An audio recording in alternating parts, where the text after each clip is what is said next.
শনি ও কেতু এই দুই গ্রহকে একসঙ্গে, এই দুই গ্রহের অশুভ প্রভাব থেকে বাঁচার জন্য আজকে আমি কিছু উপায় বলে দিচ্ছি।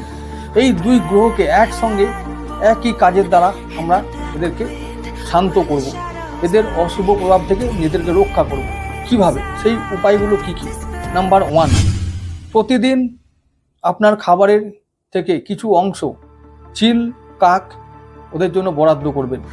নাম্বার 2, বাড়িতে আসা অতিথির সেবা নিঃস্বার্থভাবে করবেন এবং তার থেকে পাওয়া উপদেশ মন দিয়ে শুনে উপদেশগুলো অনুসরণ করবেন। নাম্বার 3, প্রতিদিন সকালে খাবার তৈরি করার সময় মা বোনেরা একটি রুটি অগ্নিদেবের নামে তৈরি করে ঘি ও গুড় দিয়ে বৃহস্পতিবার মা লক্ষ্মীকে যেন অর্পণ অবশ্যই করে। এইগুলি হলো শনি ও কেতুকে শান্ত করার সহজ